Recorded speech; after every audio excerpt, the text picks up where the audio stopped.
Bien, tenemos un año clave y ese año, ¿sí? Es 1453, ¿sí? Estamos hablando del siglo XV. ¿Qué pasó en 1453? Una ruta muy importante que se llamaba Ruta de la Seda, ¿sí? Que ahora vamos a ir al mapa, que conectaba el continente europeo con el asiático, se cortó. Y ahora vamos a ver por qué. Acá tenemos el continente europeo y acá tenemos lo que es el continente asiático. ¿Qué pasó? La ruta de la seda era una ruta que salía, ¿sí?, desde Europa, cruzaba por el mar Mediterráneo y llegaba hasta Asia. Esta ruta, sí que pasaba por aquí y cruzaba todo el mar Mediterráneo, se va a cortar. ¿Por qué se va a cortar? Porque en esta parte de Europa antes había un imperio muy importante que era el imperio de Constantinopla, ¿sí? Un imperio romano. Constantinopla va a caer, ¿sí? Y el imperio se va a destruir, de manera que en ese año clave que dijimos nosotros, esta ruta se va a cortar. Por lo tanto, los europeos ya no podían pasar por esta ruta para llegar hasta Asia en busca de sedas, alimentos, especias. Tenían que buscar otra ruta, ¿sí?, para poder llegar hasta aquí. Las opciones eran varias. Podían salir hacia el norte y darse toda la vuelta, o podían salir hacia el sur, bordeando las costas de África hasta volver a llegar a Asia. Pero era este mundo hacia el Atlántico, ¿sí? Hacia el Atlántico, era un mundo desconocido. Solamente se conocía lo que habitaba desde Europa hacia el Océano Índico. Es decir, ¿cómo lanzarse a la aventura hacia el Atlántico si no se sabía que existía toda esta tierra? Y ahí es lo que nos importa. ¿Por qué? Porque dos potencias en este momento, dos imperios muy grandes, se van a lanzar a la aventura de buscar en lo desconocido.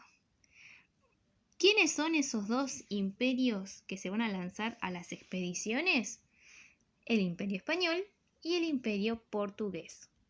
Ahora bien, lanzarse al mar significaba tener que conseguir una tecnología específica para poder atravesar el mar y guiarse, porque solamente ellos conocían lo que era tierra, ¿sí? Y el mar conocido que era el mar Mediterráneo. Ahora, ¿cómo hacer para guiarse dentro del profundo mar del Océano Atlántico sin perderse?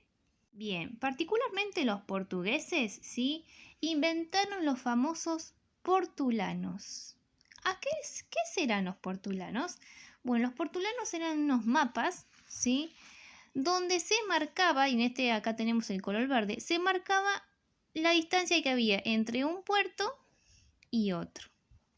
Entonces, de esa manera, sabían qué distancia había entre cada punto del lugar que iban conociendo, ¿sí?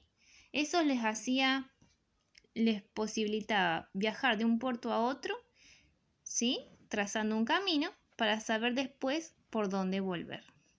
De esta manera se guiaban los portugueses a través de las costas. Una vez que cruzaban las costas, ¿sí?, y que se adentraban en el mar, se guiaban con lo que se llamó el astrolabio.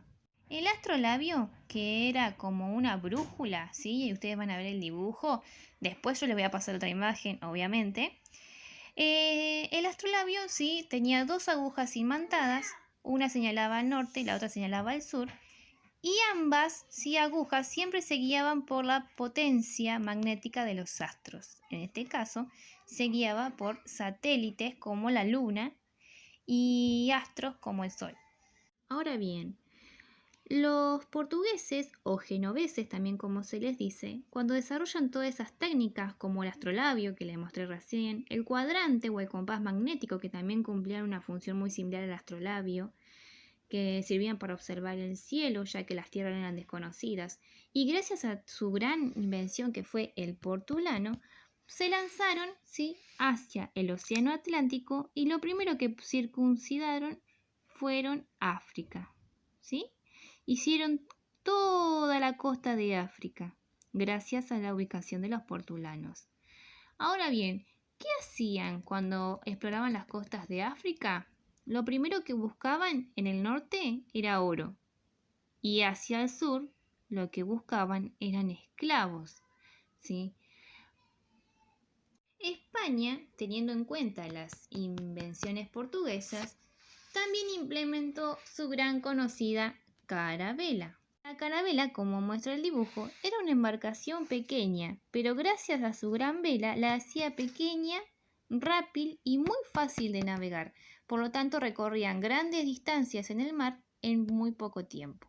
Con ese invento, que fue la carabela, y con la perfección de las otras técnicas que usaban los portugueses, España también se lanzó al Atlántico, pero no tuvo la misma suerte de Portugal, que llegó hasta África, sino que los españoles continuaron y cruzaron todo el océano Atlántico hasta que llegan a la pequeña isla de Haití. A esta isla es la que se va a conocer al gran Cristóbal Colón, ¿sí? Que es el que tanto han escuchado hablar. Pero nosotros nos vamos a basar en otro español, que en este caso fue Hernán Cortés, ya que Hernán Cortés fue el primero que llegó a la región de Mesoamérica. Bien, Hernán Cortés, ¿sí? En 1519 llegó a Mesoamérica y se encontró con la gran cultura del Imperio Azteca. ¿Quién era el jefe, ¿sí? del Imperio Azteca? El famoso Moctezuma. Moctezuma a Hernán Cortés lo va a recibir de una manera muy cordial y más adelante vamos a ver qué sucede. Ahora bien, otro español, en este caso dos, porque eran dos socios españoles, luego de conocer la experiencia que Hernán Cortés tuvo en Mesoamérica, siguieron, ¿sí? recorriendo el territorio hasta que llegaron al gran imperio inca, ¿sí? a la región andina. Y se encontraron con su jefe, que era el gran Atahualpa. A diferencia de Hernán Cortés, donde Moctezuma lo recibe cordialmente, ¿sí? Atahualpa va a recibir a Francisco Pizarro y a Diego de Almagro de una manera muy diferente. Y ahora vamos a estudiar qué pasó cuando ellos se encontraron.